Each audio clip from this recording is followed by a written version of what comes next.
মুর্শিদাবাদ থেকে বীরভূমে পাচারের আগে বিপুল পরিমাণ গাঁজা সহ দুই ব্যক্তিকে গ্রেফতার করল কীর্ণাহাট থানার পুলিশ। বীরভূমের কীর্ণাহাট থানার পুলিশের বড় সড় সাফল্য। গোপন সূত্রে খবর পেয়ে রাতে অভিযান চালিয়ে উদ্ধার করা হলো প্রায় 22 কেজি গাঁজা।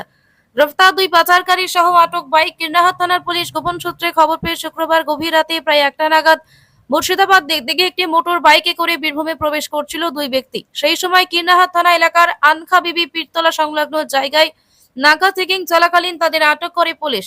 তল্লাশি চালিয়ে উদ্ধার হয় বিপুল পরিমাণ গাঁজা, যার আনুমানিক বাজার মূল্য প্রায় 3 লক্ষ টাকা। ধৃত দুই যুবকের নাম মহিদুল শেখ, বাড়ি মুর্শিদাবাদের খড়গ্রামে, ও ফুলচাঁদ শেখ, বাড়ি বীরভূমের মল্লারপুরে। তাদের বিরুদ্ধে মামলা রুজু করেছে কীর্ণাহাট থানার পুলিশ। তদন্ত শুরু করেছে পুলিশ। এর পেছনে কোনো বড় মাথা রয়েছে কিনা তদন্ত করছে পুলিশ।